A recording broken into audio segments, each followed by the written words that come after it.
नमस्ते दोस्तों, साइंस का ये दूसरा क्लास है। इस दूसरे क्लास में हम लोग महत्वपूर्ण सवालों को करने वाले हैं जो कि रेलवे के एग्ज़ाम में प्रीवियस ईयर में पूछे जा चुके प्रश्न हैं।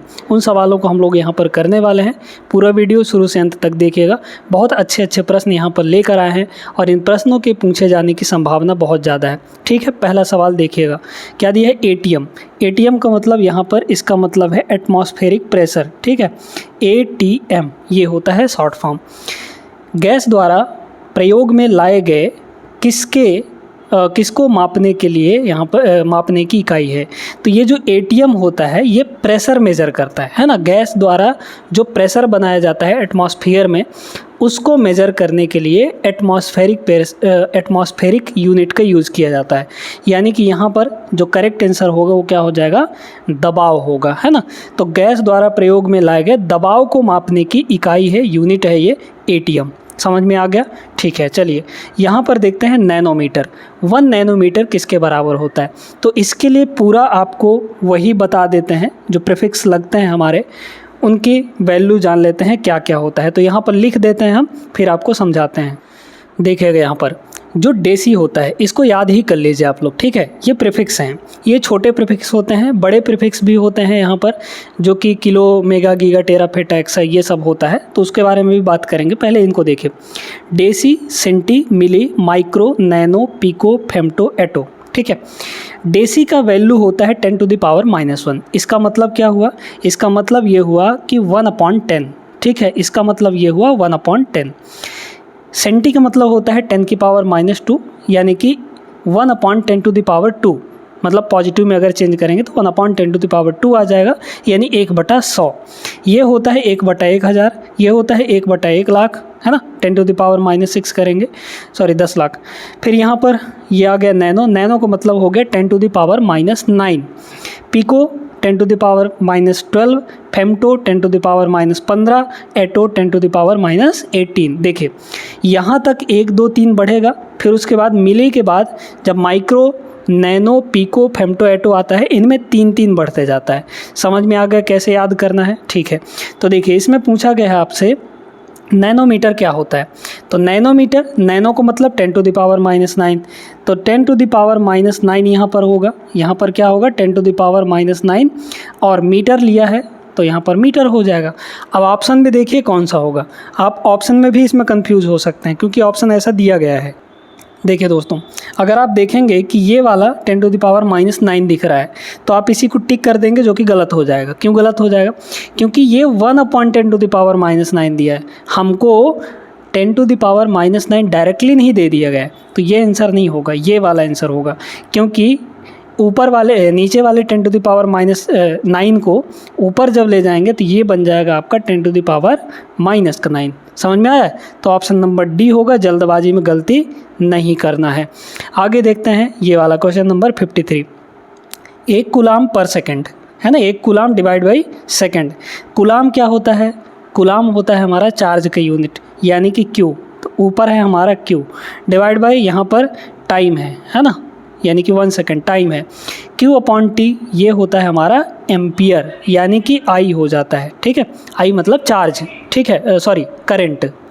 तो यहाँ पर ये है करंट, और करंट की जो यूनिट होती है वो एम्पियर होती है। मतलब 1 कूलाम डिवाइड बाई 1 सेकेंड कितना आएगा? 1 एम्पियर के बराबर आ जाएगा। ऑप्शन नंबर बी इसका करेक्ट आंसर है। ठीक है, अगला क्वेश्चन देखिएगा। अगला क्वेश्चन यहाँ पर क्या दिया गया है? 54 है ना। 1 पिकोमीटर, पिकोमीटर किसके बराबर होता है? तो 1 पिकोमीटर। पिकोमीटर यहीं पे बता चुके हैं आपको क्या होता है। यहाँ पर देखिए 10⁻⁻12 मीटर। 10⁻⁻12 ऑप्शन नंबर सी इसका राइट आंसर हो जाएगा। तो इस वाले पे बहुत ज़्यादा सवाल आपको देखने को मिले हैं, इसलिए इसको याद रखना है। देखिएगा यहाँ पे क्या दिया है? 1 जूल किसके बराबर होगा? जूल किसका यूनिट होता है? जूल होता है वर्क का और एनर्जी का। आप जानते हैं कि वर्क इक्वल टू होता है वर्क इक्वल टू, ठीक है। अगर आपको फॉर्मूले याद रहेंगे तो ऐसे सवाल चुटकियों में बन जाएंगे। वर्क इक्वल टू होता है फोर्स मल्टीप्लाई यहाँ पे डिस्प्लेसमेंट। ठीक है, डिस्प्लेसमेंट को एस से डिनोट किया जाता है, फोर्स इंटू डिस्प्लेसमेंट। यानी कि अगर ये हमारा 1 जूल होगा तो ये किसके बराबर होगा? फोर्स होता है 1 न्यूटन, ये हो गया 1 न्यूटन इंटू डिस्प्लेसमेंट यानी 1 मीटर का, है ना, तो 1 इंटू 1 करके 1 जूल आ जाएगा। तो 1 जूल की वैल्यू किसके बराबर होगी, 1 न्यूटन इंटू 1 मीटर के बराबर। ऑप्शन नंबर ए इसका करेक्ट आंसर हो जाएगा। आगे देखिए, एक विशेष घर में 5 दिनों में 100 इकाइयों की खपत होती है। इकाइयों का मतलब हुआ यूनिट, जो आपके घरों में बिजली यूज होती है यूनिट, जानते हैं ना। 1 यूनिट किसके बराबर होता है, तो 1 यूनिट याद रखिएगा, 1 यूनिट, ठीक है। 1 यूनिट जो होता है, 1 यूनिट होता है यहाँ पर 3.6 इंटू 10⁻6 जूल के बराबर, ठीक है। ये याद रखना है, ये वैल्यू आपको याद रखना है दोस्तों, ठीक ना। 1 यूनिट एक और होता है 1 किलोवाट आवर, इसी को हम लोग क्या कहते हैं, 1 किलोवाट इंटू घंटा, ठीक है। किलो का मतलब यहाँ पर 1000 होता है, तो 1000 वाट घंटा भी इसको कह सकते हैं। अब यहाँ पर कह रहा है कि 100 यूनिट खर्चा हो रहा है, तो 1 यूनिट की वैल्यू इतनी है, इसमें 100 से और मल्टीप्लाई कर दीजिए तो 100 यूनिट की वैल्यू निकल जाएगी, है ना। तो 100 से इसमें मल्टीप्लाई करेंगे अगर, तो 3.6 इंटू 10⁻6, तो ये पहले से 100 और मल्टीप्लाई करेंगे, 100 से मल्टीप्लाई करेंगे यानी कि 10⁻2 से मल्टीप्लाई होगा, तो 6 और 2 मिलकर ये 8 हो जाएगा, यानी 3.6 इंटू 10⁻, यहाँ पर 8 करेक्ट आंसर होगा ऑप्शन नंबर डी। समझ में आ गया सभी को। आगे देखिए, कौन सा संयंत्र समुद्र के स्तर से ऊपर की वस्तुओं को देखने के लिए पनडुब्बी में प्रयोग किया जाता है ना। समुद्र के स्तर से ऊपर की वस्तुओं को देखने के लिए यूज़ किया जाता है। तो यहाँ पर ध्यान में रखना है आपको, किसका यूज़ किया जाता है, पेरिस्कोप का यूज़ किया जाता है ना। कौन सा यंत्र समुद्र के स्तर से ऊपर की वस्तुओं को देखने के लिए पनडुब्बी में लगाया जाता है, तो पेरिस्कोप का यूज़ किया जाता है। समझ में आ गया होगा। नेक्स्ट क्वेश्चन देखिएगा, यहाँ पर क्वेश्चन नंबर 58 क्या गिवन है, वायुमंडलीय दबाव को मापने के लिए किस उपकरण का यूज़ किया जाता है, यानी एटमॉस्फेरिक प्रेशर मापने के लिए किसका यूज़ किया जाता है। लैक्टोमीटर दूध की शुद्धता मापने के लिए, थर्मोमीटर टेम्परेचर मापने के लिए, सभी जानते हैं। मल्टीमीटर होता है, मल्टीमीटर जो इलेक्ट्रिक चीज़ें हैं उनको मापने के लिए किया जाता है, जैसे वोल्टेज हो गया, है ना, रेजिस्टेंस हो गया और करंट हो गया, उनको मापने के लिए मल्टीमीटर का यूज़ होता है। बैरोमीटर जो होता है ये होता है हमारा एटमॉस्फेरिक प्रेशर को मापने के लिए, यानी वायुमंडलीय दाब को मापने के लिए बैरोमीटर का यूज़ करते हैं। अगला क्वेश्चन देखिएगा, सूर्य को देखने के लिए किस यंत्र का उपयोग किया जाता है। सूर्य को देखने के लिए हीलियोस्कोप का यूज़ करते हैं दोस्तों, यानी option number C is the correct answer, helioscope याद रखिएगा। विभवांतर को मापने के लिए किस उपकरण का यूज़ करते हैं। विभवांतर यानी पोटेंशियल डिफरेंस मेजर करने के लिए किसका यूज़ करते हैं, बताइए। अमीटर होता है करंट मेजर करने के लिए, इसका यूज़ क्यों करते हैं, करंट मेजर करने के लिए, यानी कि धारा, है ना, विद्युत धारा, करंट मेजर करने के लिए इसका यूज़ करते हैं। गैल्वेनोमीटर हो गया, फिर उसके बाद विभव मापी और इसके बाद वोल्ट मीटर, ठीक है। तो यहाँ पर वोल्ट मीटर जो है इसका करेक्ट आंसर हो जाएगा। वोल्ट मीटर का यूज़ करते हैं पोटेंशियल डिफरेंस मेजर करने के लिए। समझ में आ गया। क्वेश्चन नंबर यहाँ पर 61 देखिएगा, 2 क्वेश्चन है यहाँ पर, देखिएगा। एक शाफ्ट की आवर्तन गति को निर्धारित करने के लिए किसका इस्तेमाल किया जाता है। बहुत बढ़िया प्रश्न, देखिएगा क्या कह रहा है। एक शाफ्ट आप लोग जानते होंगे, जो मोटर वगैरह में लगा होता है, बीच में घूमता रहता है, उसकी आवर्तन गति, है ना, कि उसकी फ्रीक्वेंसी कितनी है, वो मेज़र करने के लिए, या फिर स्पीड जो है उसकी मेज़र करने के लिए किसका यूज़ करते हैं, तो यूज़ करते हैं दोस्तों हम लोग टैकोमीटर का, ठीक है। किसका यूज़ किया जाता है, टैकोमीटर का। शाफ्ट की जो गति है उसको मेज़र करने के लिए जो RPM में आता है, रिवॉल्यूशन पर मिनट, है ना, वो टैकोमीटर मेज़र करता है। फिर यहाँ पर बोला गया है कार्य की SI यूनिट, कार्य यानी हमारा वर्क की SI यूनिट होती है जूल। समझ में आ गया। ऑप्शन नंबर ए इसका राइट आंसर हो जाएगा, ठीक है। आगे चलते हैं, चलिए देखते हैं यहाँ पे, इनमें से किस उपकरण से विद्युत धारा यानी इलेक्ट्रिक करंट को मेज़र किया जाता है। करंट मेज़र करने के लिए बताए थे, करंट मेज़र करने के लिए यहाँ पर एमीटर का यूज़ करते हैं। किसका यूज़ करते हैं, अमीटर का यूज़ करते हैं करंट मेज़र करने के लिए। इसके बाद इसको देखिए, अमीटर ये ध्यान रखना है को परिपथ में श्रेणी में संयोजित किया जाता है, या फिर अमीटर में निम्न वैद्युत प्रतिरोध होना चाहिए, या फिर अमीटर कम विद्युत खींचना है, या फिर उपरोक्त सभी। ठीक है, तो इसका बहुत ध्यान से प्रश्न का उत्तर समझ लीजिएगा। पहली बात तो जो अमीटर होता है वो करंट मेज़र करता है, और करंट मेज़र करने के लिए किसी परिपथ में, परिपथ यानी कि सर्किट में, किसी सर्किट में जहाँ पे करंट जा रहा होगा उसमें सीरीज़ में लगाना पड़ता है, यानी कि श्रेणी क्रम में लगाया जाना चाहिए, है ना, तभी वो करंट को मेज़र कर पाएगा। लेकिन जो वोल्ट मीटर होता है उसको हम लोग पैरेलल में लगाते हैं, यानी कि समांतर में लगाते हैं। समझ में आ गया? तो एमीटर जो करंट मेज़र करता है उसको श्रेणी में लगाया जाता है, श्रेणी यानी सीरीज़ कॉम्बिनेशन में लगाया जाता है, और जो वोल्ट मीटर होता है उसको पैरेलल कनेक्शन दिया जाता है, तब जाके वो वोल्टेज मेज़र करता है। ठीक है, तो पहला वाला तो आंसर सही होगा, मतलब इसको परिपथ में श्रेणी में संयोजित किया जाता है। ठीक है, दूसरा, एमीटर में निम्न वैद्युत प्रतिरोध, प्रतिरोध का मतलब रेजिस्टेंस होना चाहिए, बिल्कुल सही बात है।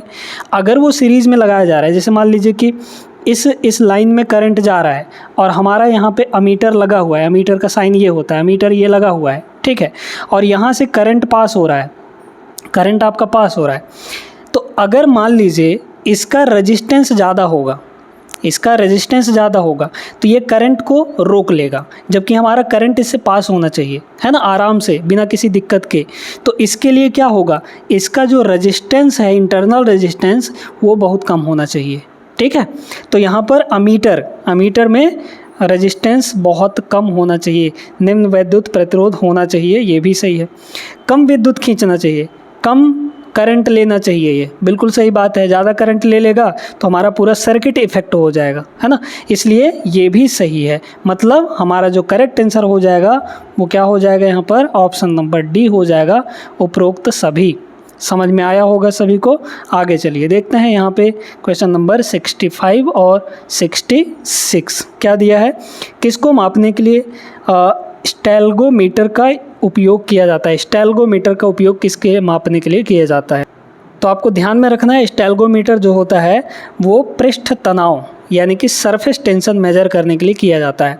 आगे देखिएगा, निम्नलिखित में से कौन सा प्रवाही मापन उपकरण एक क्षेत्र मीटर एरिया मीटर है। ठीक है, एरिया मेजर करने के लिए कौन सा यूज़ किया जाता है, तो इसका जो आंसर हो जाएगा दोस्तों वो हो जाएगा पिटाट ट्यूब। ठीक है, कौन सा प्रवाही मापन उपकरण एक क्षेत्र मीटर एरिया मीटर के रूप में यूज़ किया जाता है, तो पिटाट ट्यूब यहाँ पर करेक्ट आंसर हो जाएगा। अगले क्वेश्चन पर हम लोग चलते हैं। अगला क्वेश्चन देखिएगा क्या दिया है। मल्टीमीटर में क्या होता है, मल्टीमीटर में करंट और ओम मीटर होता है, वोल्ट मीटर और ओम मीटर होता है, या फिर वोल्ट मीटर और करंट मीटर होता है, या फिर वोल्ट मीटर, करंट मीटर और ओम मीटर तीनों होता है। तो इसमें तीनों होता है दोस्तों। मल्टीमीटर में आपके तीनों के तीनों होते हैं। मल्टीमीटर वोल्टेज भी मेज़र कर सकता है, करंट भी मेज़र कर सकता है और रजिस्टेंस भी मेज़र कर सकता है। इसके लिए इसका जो करेक्ट आंसर हो जाएगा वो ऑप्शन नंबर डी हो जाएगा। समझ में आ गया। चलिए अगला क्वेश्चन यहाँ पर क्या दिया गया है।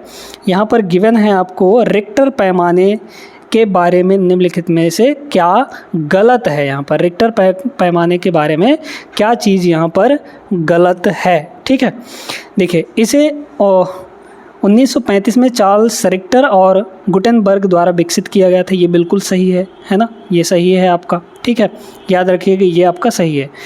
यह एक लघु गणकीय पैमाना है। लघु गणकीय मतलब लॉगरिथमिक स्केल है, तो बिल्कुल ये भी सही है ना। इसमें लॉगरिथम का यूज़ करके सारी चीज़ें कैलकुलेट की जाती हैं। इसे भूकंप मापी के उपयोग द्वारा नापा जा सकता है, बिल्कुल सही बात है। रिक्टर पैमाने पर 8-9 की तीव्रता का अर्थ हल्का भूकंप है, बिल्कुल गलत है ये। 8-9 की तीव्रता का मतलब एकदम भयंकर तबाही है ना, इतना ज़्यादा भूकंप होता है 8-9। तो ऑप्शन नंबर डी इसका करेक्ट होगा, मतलब ये चीज़ गलत है। क्या गलत है ये पूछा गया था ना, यानी कि ऑप्शन नंबर यहाँ पर जो डी है वो इस सवाल का करेक्ट आंसर होगा। आगे देखिए क्वेश्चन नंबर 69 और 70 दो क्वेश्चन है। तरल पदार्थ के घनत्व को मापने के लिए किसका यूज़ किया जाता है। घनत्व यानी डेंसिटी। डेंसिटी मेज़र करने के लिए किसका यूज़ करते हैं दोस्तों, तो डेंसिटी यहाँ पर मेज़र करने के लिए हम लोग यूज़ करते हैं यहाँ पर हाइड्रोमीटर। ठीक है, किसका यूज करते हैं? हाइड्रोमीटर। ऑप्शन नंबर बी इसका करेक्ट आंसर हो जाएगा। पानी के अंदर की वस्तुओं का पता लगाने के लिए किस संयंत्र का उपयोग किया जाता है? ठीक है, पानी के अंदर की चीज़ों को, तो पानी के अंदर की चीज़ों को मापने के लिए सोनार का यूज़ किया जाता है। ठीक है, साउंड नेविगेशन एंड रेंजिंग कहते हैं सोनार, है ना। सोनार का फुल फॉर्म भी याद रखिएगा, SONAR। सोनार का मतलब होता है साउंड नेविगेशन एंड रेंजिंग। ठीक है, ये होता है सोनार का फुल फॉर्म। क्लियर हो गया होगा, आई होप। आगे चलते हैं, क्वेश्चन नंबर 71। अगला क्या दिया है? जहाज़ों में क्या मापने के लिए इको लोकेशन का उपयोग किया जाता है? क्या मापने के लिए इको लोकेशन? प्रकाश की गहराई? बिल्कुल नहीं। जहाज़ों में यूज़ किया जाता है तो ये तो नहीं होगा आपका। मछलियों की सघनता? ये भी नहीं है। पानी की गहराई? ये है इसका करेक्ट आंसर। तो इको लोकेशन का यूज किस लिए किया जाता है? पानी की गहराई, कितना गहरा पानी है समुद्र में, उसके मेजरमेंट के लिए हम लोग इको लोकेशन का उपयोग करते हैं जहाज़ों में, है ना। ये भी नहीं होगा। समुद्री वनस्पति की सघनता, ये भी नहीं होगी। ठीक है, दूध के घनत्व को निर्धारित करने के लिए कौन सा उपकरण उपयोगी है? लेक्टोमीटर। क्या हो जाएगा इसका answer? Lactometer. Option number B is the correct answer. I hope clear है सभी को, अच्छे से आगे चलें। ये देखिएगा, ऑटोमोबाइल में यात्रा की दूरी मापने के लिए निम्न में से किस उपकरण का यूज़ किया जाता है? ये सवाल तो बहुत ज़्यादा पूछा हुआ है। दूरी मेजर करने के लिए, यानी डिस्टेंस, कितना दूर हमारा एक व्हीकल चल चुका है, इसका मेजरमेंट कौन बताता है? तो इसका मेजरमेंट बताता है ऑडोमीटर। ठीक है, कौन बताता है दोस्तों? Odometer. Option number B correct answer हो जाएगा। स्पीडोमीटर क्या बताता है? स्पीड बताता है, कितना स्पीड है, वो भी इंस्टेंटेनियस स्पीड, है ना, तुरंत वाला। और टैकोमीटर आप सभी जानते हैं, RPM बताता है, कितने RPM से कोई शाफ्ट घूम रहा है वो बताता है। आगे देखिएगा, क्वेश्चन नंबर 74 क्या दिया है? गैल्वेनोमीटर। गैल्वेनोमीटर का उपयोग किया जाता है प्रकाश की दिशा का पता लगाने के लिए। बिल्कुल गलत बात है।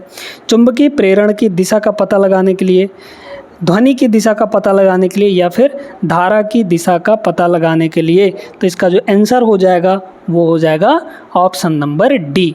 किसी भी सर्किट में जो करंट है वो किस डायरेक्शन में फ्लो हो रहा है उसका पता कौन लगाता है? गैल्वेनोमीटर। यानी option number D is the correct answer.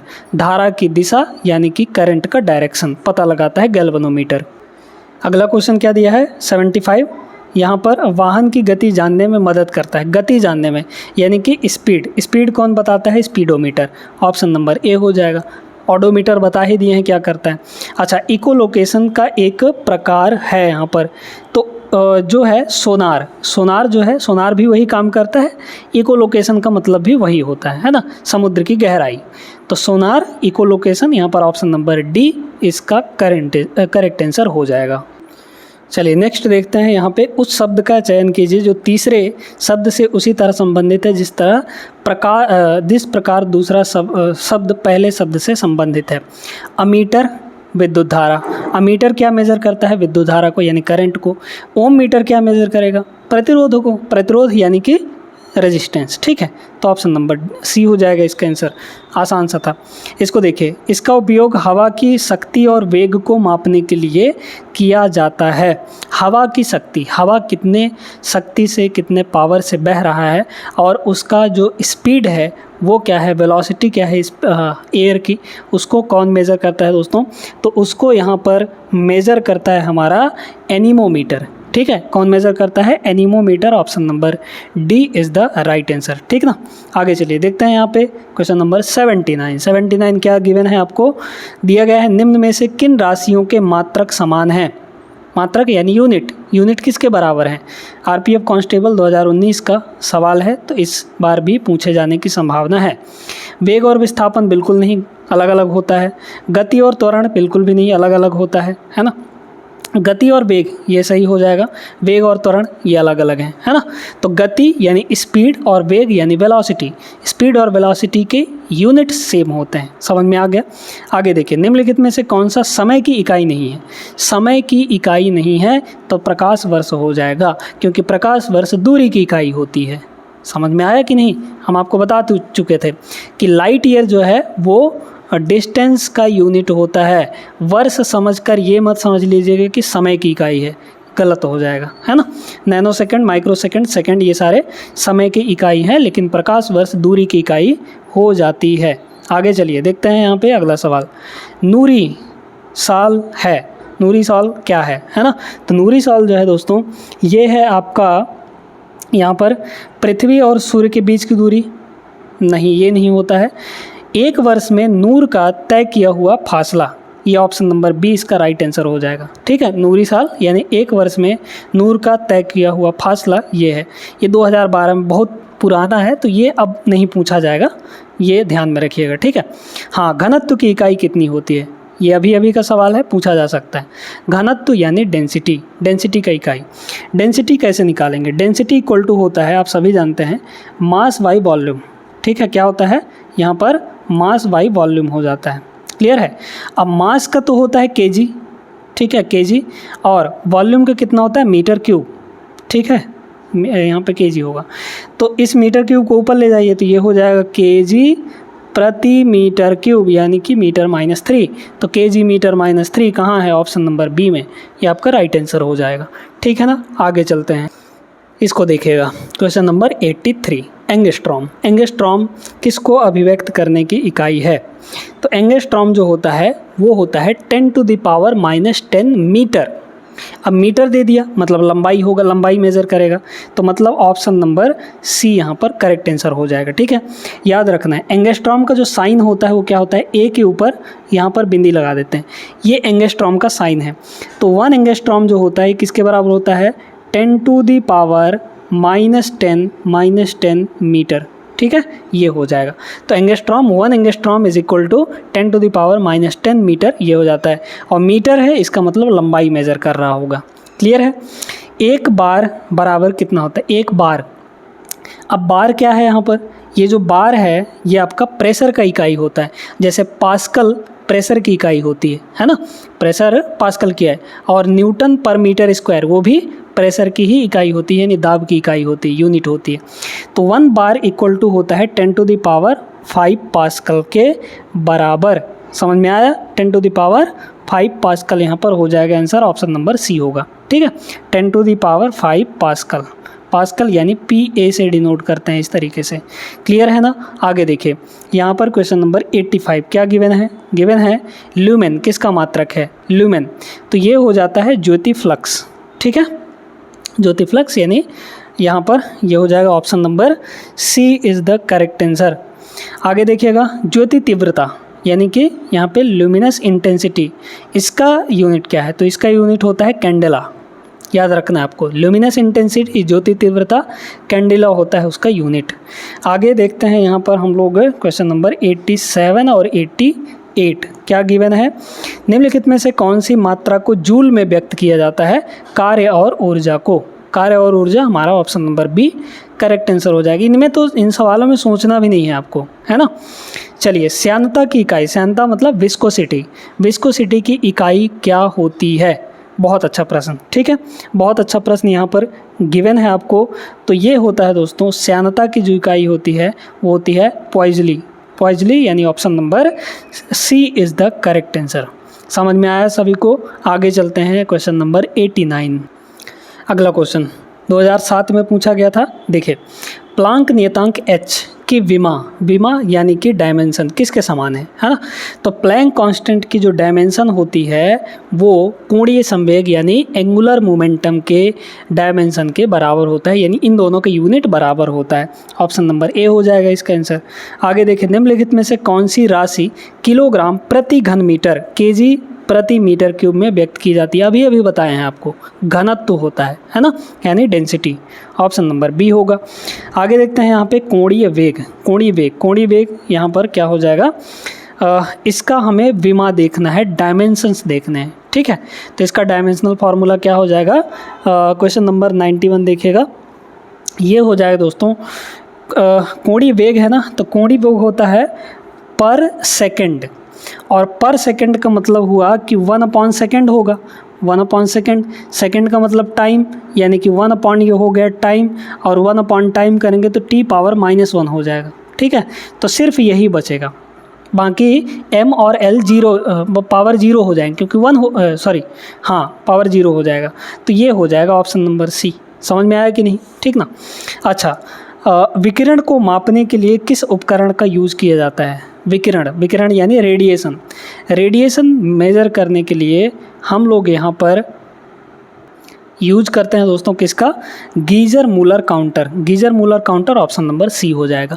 समझ में आ गया? रेडिएशन को मेज़र करने के लिए गीजर मूलर काउंटर का यूज़ किया जाता है। आगे देखिए क्वेश्चन नंबर 93 एंड 94। 1 किलोमीटर में कितने मिलीमीटर होते हैं? आसान सा प्रश्न है, इसमें कोई दिक्कत नहीं है।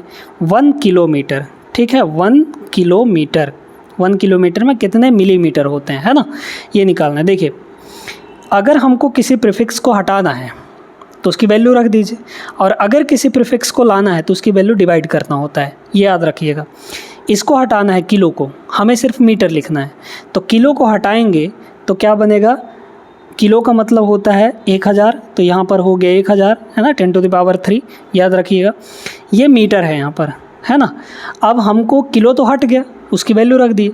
अब हमें मिली लाना है इसमें, है ना, तो मिली का मतलब होता है 10⁻³ तो जब हम मिली ला रहे हैं तो हमें 10⁻³ डिवाइड करना पड़ेगा। 10⁻³ का मतलब क्या हुआ? 1000, ठीक है, 1000 हो जाए, सॉरी -3 होगा ना, 10⁻³ ठीक है। तो ये ऊपर जाएगा तो प्लस होगा, मतलब 1000 ऊपर है और 10⁻³ ऊपर जाएगा तो 10⁻³ हो जाएगा, यानी कि 1000 हो जाएगा। तो टोटल ये कितना हो जाएगा? 1 पर 6 को 0 चिपका दीजिए, इतने मिलीमीटर करेक्ट आंसर, ठीक ना। कौन सा आंसर है यहाँ पर? 3, 3, 6 ऑप्शन नंबर सी हो जाएगा। फिर यहाँ पर एक फेम्टो किसके बराबर होता है? सभी को बताए थे, है ना, फेम्टो। तो 1 फेम्टो जो होता है 10⁻- पिको फेम्टो एटो 10⁻−15 -15 हो जाएगा इसका आंसर, है ना, ऑप्शन नंबर बी। तो वो जो बताए थे प्रीफिक्स आपको बहुत काम में आ रहा है। आगे चलिए क्वेश्चन नंबर 95 पे। अगला क्वेश्चन क्या दिया गया है? 1 माइक्रोमीटर, ये जो साइन है इसको कहा जाता है माइक्रो, और माइक्रो की वैल्यू हमने बताया था 10⁻6 होता है। तो 1 माइक्रोमीटर किसके बराबर हो जाएगा? इसमें कुछ नहीं है, ये 10⁻6 है, प्लस का 6 है, तो ये नहीं होगा। 10⁻+6 को मेगा कहते हैं, माइक्रो नहीं कहते। माइक्रो होता है 10⁻6। तो इसका जो वैल्यू होगा वो कितना हो जाएगा? एक सेकंड, यहाँ पे सेंटीमीटर है दोस्तों, तो इसको हमें थोड़ा सा देखना पड़ेगा कि क्या होगा इसका आंसर। चलिए लगाते हैं। तो 1 माइक्रो है, तो माइक्रो का मतलब होता है 10⁻6, ये हो गया, और यहाँ पर है मीटर। अब हमें सेंटी लाना है, ठीक है, सेंटी यहाँ पर ला दिए, तो सेंटी जब लाएंगे तो इसकी वैल्यू डिवाइड करनी पड़ेगी। सेंटी की वैल्यू होती है 10⁻², ठीक है, तो नीचे हम लोग डिवाइड कर देंगे, -2 हो जाएगा।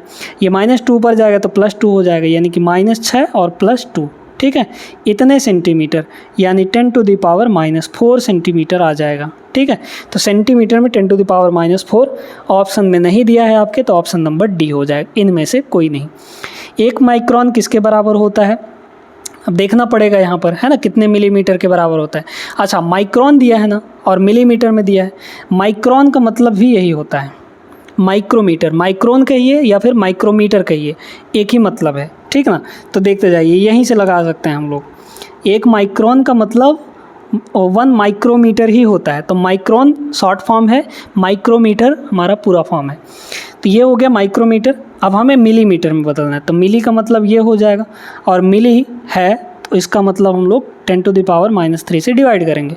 ये ऊपर जाएगा तो +3 हो जाएगा, यानी कि 10⁻³ बचेगा। 10⁻³ का मतलब क्या हुआ? 1/1000, है ना, और 1/1000 करेंगे कितना आएगा? 0.001। इतने मिलीमीटर इसका correct answer option number D होगा। समझ में आया होगा सभी को। क्वेश्चन नंबर 97 देखिए। किसी तारे की दूरी को मापने के लिए प्रयुक्त यूनिट क्या है? तो यहाँ पर क्या हो जाएगा? प्रकाश वर्ष हो जाएगा। तारे की दूरी, है ना, स्टार्स के बीच की दूरी, डिस्टेंस मापने के लिए, बड़ी दूरियों के मापने के लिए लाइट ईयर का यूज़ करते हैं। अगला देखिएगा 98, क्या दिया है? जी, इसकी यूनिट क्या होगी? जी का मतलब होता है ग्रेविटेशनल कांस्टेंट। ये पिछले क्लास में हमने आपको बताया था। जो आप जानते हैं कि यहाँ पर जो हमारा ग्रेविटेशनल फोर्स होता है F इज इक्वल टू होता है G m और स्मॉल m यानी कि दो के बीच के दो मासेस अगर हैं उनका मल्टीप्लाई, है ना, और यहाँ पर d का स्क्वायर यानी उन दोनों के बीच के डिस्टेंस का स्क्वायर ये होता है। तो g की वैल्यू यहाँ से कितनी हो जाएगी, ये हो जाएगा f d square upon m into m. यहीं से हमारा यूनिट भी बन जाएगा, f मतलब न्यूटन, d मतलब डिस्टेंस यानी मीटर, तो मीटर का स्क्वायर डिवाइड में ये दोनों किलो और ये भी किलोग्राम, तो किलोग्राम किलोग्राम क्या हो जाएगा, केजी मीटर केजी स्क्वायर। तो इसका मतलब हो जाएगा न्यूटन मीटर स्क्वायर पर KG square. Option number C यहाँ पर राइट आंसर है। ठीक है, अगला क्या है यहाँ पर, आवेग। आवेग का मतलब होता है इम्पल्स, है ना, ठीक है, इम्पल्स। तो यहाँ पर आवेग इम्पल्स ही होता है ना, थोड़ा सा देख लीजिएगा, ठीक है। तो आवेग का जो मात्रक होता है वो हो जाता है दोस्तों यहाँ पर, अच्छा आवेग माप, मात्रक नहीं पूछा यहाँ पे, आवेग का माप क्या है, आवेग का माप जो होता है वो होता है भार। ठीक है, तो ऑप्शन नंबर डी हो जाएगा। अगला देखिएगा यहाँ पर क्वेश्चन नंबर 100 जो दिया गया है, 100 में क्या दिया है, अंतर्राष्ट्रीय प्रणाली यानी कि एसआई यूनिट के अनुसार आयाम की इकाई। ठीक है, तो आयाम की जो इकाई होती है वो हो जाती है यहाँ पर आयाम यानी एम्पलीट्यूड, तो एम्पलीट्यूड मीटर ही होगा। ऑप्शन नंबर क्या हो जाएगा, सी यहाँ पर राइट आंसर है। उम्मीद करते हैं समझ आ गया होगा दोस्तों। आज के इस क्लास में बस इतना ही। हमने 50 प्रश्न किए हैं, महत्वपूर्ण प्रश्नों को। इनमें से कुछ प्रश्न पुराने थे जो कि आपको नहीं पढ़ने, जो बहुत ज़्यादा पुराने हैं उनको नहीं याद रखना है, लेकिन बहुत सारे प्रश्न इसमें इम्पॉर्टेंट थे। आज का क्लास कैसा लगा आप लोग कमेंट करके बता सकते हैं। वीडियो अगर अच्छी लगी हो तो लाइक कर दीजिए, चैनल को सब्सक्राइब करना नहीं भूलना है। मिलते हैं अगले क्लास में, तब तक के लिए जय हिंद।